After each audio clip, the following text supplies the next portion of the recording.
Aujourd'hui, pour ce 8e café de l'INAS, on reçoit Laurie Simon. Laurie Simon est de formation initiale institutrice primaire. Elle a fait un master en sciences de l'éducation à l'Université de Mons. Et là, donc, elle est engagée dans une thèse cofinancée par l'Université de Mons et par les 3 hautes écoles partenaires de la réforme de la formation initiale des enseignants, à savoir la Haute École en Hainaut, la Haute École Condorcet et à Namur, la Haute École Albert Jacquard. Alors, bonjour Laurie. Bonjour Marc.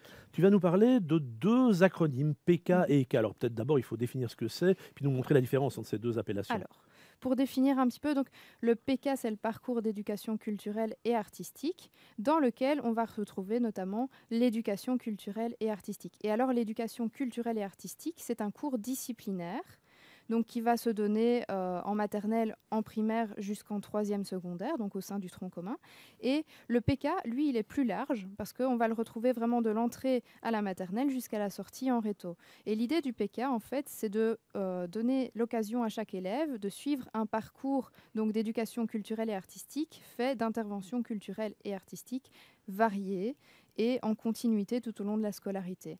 Et donc aussi, la particularité, c'est que ce PK, on va y retrouver de l'éducation culturelle et artistique en transversalité.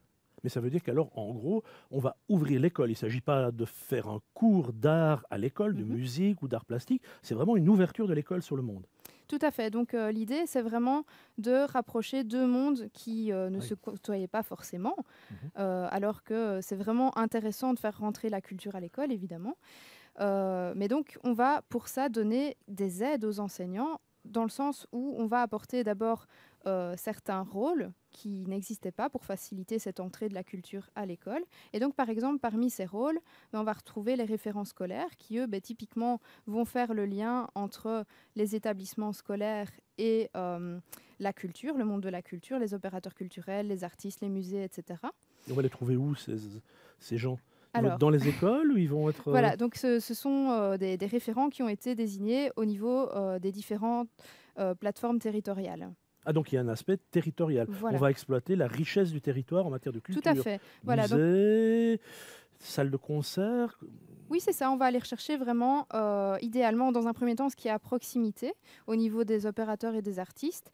Comme tu le dis, que ce soit des musées ou alors même des cinémas, des centres Ah oui. culturels, des académies. Voilà, on va aller chercher vraiment les opérateurs et les artistes, entre guillemets, dans un premier temps à proximité. Et on va essayer de les faire rentrer à l'école. Mais alors, l'idée est aussi justement pour le référent scolaire de voir, de faire le lien entre l'établissement scolaire et les opérateurs ou les artistes qui vont pouvoir répondre aux besoins spécifiques de l'établissement et en termes d'objectifs, ceux qui pourront vraiment correspondre aux interventions culturelles et artistiques voulues par l'établissement. D'accord, si je comprends bien, donc il y a le parcours, puis il y a en quelque sorte le cours, hein, qu'on appelle EK. Mhm. Alors comment est-ce qu'on lie les 2 choses? Il y a un programme? Alors, justement, il y a des nouveaux programmes. Alors, il va y avoir le référentiel ECA pour le primaire et le secondaire, mais ce référentiel, donc, il va nous arriver seulement un petit peu avant la rentrée, voilà, pour être mis en application à partir de la rentrée. Et il y a, qui est déjà validé, lui, le référentiel des compétences initiales pour le maternel. Donc on sait déjà un peu à quelle sauce on va être mangé.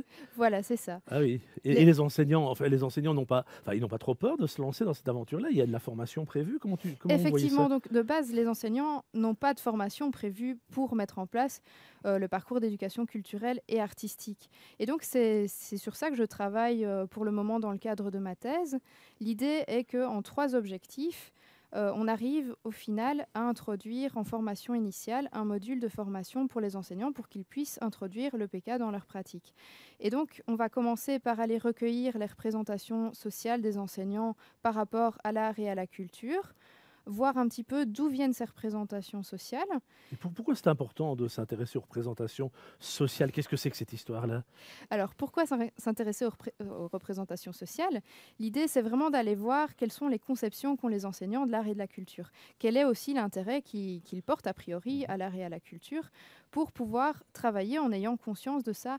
Et donc, on interroge également, ce qu'il faut savoir, ce sont les étudiants en formation, Mhm. parce que vraiment, l'idée est d'implanter le module en formation initiale. Donc, il faut aussi avoir les représentations de ces futurs enseignants. Donc, tu arrives au bon moment parce que là, on réforme à la fois la formation initiale des enseignants, tu travailles en Mmh. partenariat avec les hautes écoles, on a de nouveaux référentiels dont certains vont Oui. seulement arriver à la rentrée. Et puis toi, là-dedans, tu essayes de mettre un peu de liant dans cette affaire, on peut dire C'est ça? ça, c'est un peu ça l'idée et puis, voilà, d'aider un petit peu parce que c'est vrai que les enseignants à l'heure actuelle, beh, parmi les difficultés qu'ils rencontrent, c'est qu'il y a des enseignants qui sont pas à l'aise parce que justement, ils n'ont pas de formation à ça au Bien départ sûr. et donc on peut pas les blâmer pour ça et ils ne sont pas non plus au courant de tout ce qui existe justement en termes de lien avec le monde culturel. Et donc ça, c'est important parce que, la collaboration entre l'opérateur et l'artiste et l'enseignant apporte énormément aussi aux pratiques, en classe. Et donc l'idée est aussi, à travers ces représentations, si je comprends bien, de ne pas proposer un programme de formation qui tomberait du ciel, Mmh. mais réellement construire sur la manière dont les enseignants voient la culture eux-mêmes, se la représentent, Oui. l'aperçoivent dans leur environnement proche. Tout à fait et alors en plus, des représentations, donc je vais interroger aussi, les pratiques déclarées des enseignants et puis alors aller en C'est quoi ça, les classe. pratiques déclarées? Les pratiques déclarées, c'est ce que les enseignants disent qu'ils font Mmh. par rapport à l'art et à la culture et puis alors donc je vais aller en classe par la suite pour pouvoir vraiment observer ce qu'ils font en termes de pratique, donc là, effective. D'accord, tu as parlé beaucoup des enseignants, mais Oui, ça peut pas se faire cette ouverture sans, bah, comment est-ce que je vais effectivement. dire moi? Les musées, les Oui. salles de concert, les cinémas Mmh. peut-être, je sais pas? Tout à fait et donc il y a déjà, des opérateurs et des artistes qui, ont «l'habitude» entre guillemets de mettre un pied dans les classes. Donc ils n'ont pas de formation non plus pour ça, c'est un peu comme les enseignants, hein. Ah oui, chacun était Heu, dans sa bulle et puis là, voilà. on rapproche les 2 bulles. C'est ça et donc il y a une formation qui est en construction aussi, à l'heure actuelle, par, l'AGC pour former ces C'est la opérateurs. l'AGC, c'est quoi ça? L'administration générale de la OK, culture, d'accord. voilà et donc l'idée c'est, effectivement que, les opérateurs culturels et les artistes et les enseignants puissent collaborer entre eux et donc en ayant chacun une formation pour pouvoir, faire entrer, en communication ces 2 mondes qui n'ont pas l'habitude forcément de travailler les uns avec les autres. Et donc chacun a de la formation et puis vous avez prévu une formation en commun où ils vont se rencontrer? On va organiser des choses ici, par exemple, concrètement en Alors, Hainaut, qu'est-ce pour le moment, moi, ce que je peux dire, c'est qu'on organise, en collaboration notamment avec, donc une référente scolaire qui est Émilie Abraham, qui est référente scolaire pour la zone Mons-Centre, pardon. Eh bien, on organise des demi-journées de formation dans les oui, hautes écoles. Donc dans les hautes écoles pour le moment partenaires, donc la HEH, Condorcet et la Haute École Albert Jacquard à Namur. Et ces demi-journées de formation, justement, elles ont pour but de faire collaborer les futurs enseignants, donc qui sont en troisième bac, avec les opérateurs culturels et artistes qu'on a invités pour leur faire un petit peu analyser les activités qui sont déjà mises en place par les opérateurs et les artistes et essayer de les enrichir ensemble, en travaillant ensemble. mais il y a une question moi qui me turlupine, c'est comment est-ce qu'on sait que ce qu'on est en train de mener est une allez, je vais dire une bonne activité, une activité intéressante? Comment on peut faire ça pour Oui. s'ajuster? Alors c'est une question que beaucoup d'enseignants se posent Ouais. évidemment. Et donc pour ça, beh, par exemple, on peut utiliser un outil qui pour le moment est encore en phase de testing, qui doit certainement être amélioré, mais qui est la ruche pour une intervention culturelle et artistique de qualité. La ruche, c'est quoi? Ça Alors, sert à c'est quoi? vraiment une ruche justement qui est D'accord. constituée d'alvéoles. Et donc, dans ces alvéoles, on a toutes des recommandations pour rendre l'intervention culturelle et artistique vraiment qualitative. Et ce sont des recommandations qui s'adressent à la fois à l'enseignant, à l'opérateur, à l'artiste, à l'équipe éducative. Et alors, on a également des petites alvéoles qui représentent les effets que cela peut avoir sur les élèves, que l'on peut observer, les effets positifs. Et donc cet outil me permet de discuter avec les autres partenaires, quoi, de cocher ce que nous faisons, Voilà. d'avoir des idées sur le C'est ça, c'est vraiment ça l'idée. Donc c'est que donc de par son aspect alvéole ruche, l'idée est de venir colorer les cases qui correspondent à l'intervention culturelle et artistique qu'on met en place et on va venir colorer justement d'une activité, d'une intervention à l'autre, différentes cases parce qu'on veut varier justement ces interventions et c'est là aussi tout l'intérêt, c'est qu'on va jamais avoir 2 fois la même ruche colorée de la même manière. d'accord. Et c'est là qu'on va pouvoir justement construire ce parcours varié pour l'élève. Et si les petites abeilles veulent visiter la ruche, alors on peut trouver cette ruche. On va peut-être mettre un Oui, lien, c'est comme ça, ça. ça permettra de trouver votre ruche. Mais je crois que c'est intéressant d'avoir cette idée de.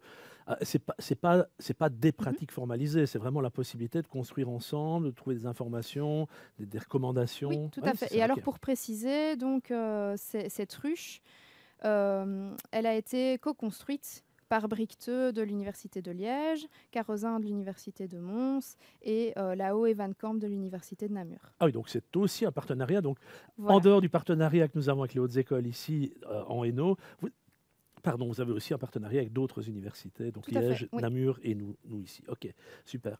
Et alors, il y a aussi l'importance des contacts. Je crois que c'est vraiment Mhm. important de se rencontrer. Et vous avez prévu quelque chose là dans un avenir relativement proche pour ceux qui voudraient aussi vous voir, rencontrer ces différents Oui. référents. Vous avez prévu quelque chose? Alors, il y a une journée qui est organisée, une journée d'études le 24 mai à l'Université de Mons, à Warroquet.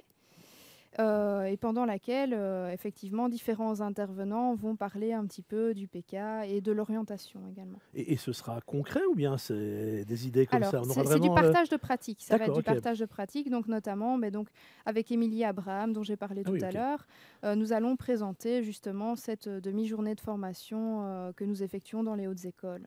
Donc, vraiment de façon très Voilà, concrète. c'est Et puis ça. on peut amener ces questions et en Oui, discuter ou oui, oui, échanger des c'est très pratiques. ouvert. Ah d'accord, C'est ok. c'est vraiment un échange. Donc le 24 mai, et là je pense qu'on va aussi mettre le lien Oui, de manière à ce que chacun tout à fait. puisse retrouver les informations. En tout cas, merci Laurie, et puis on te souhaite, là c'est le début de l'histoire, donc on te souhaite une longue et fructueuse histoire avec nos partenaires des trois hautes écoles. Merci beaucoup. Merci à vous.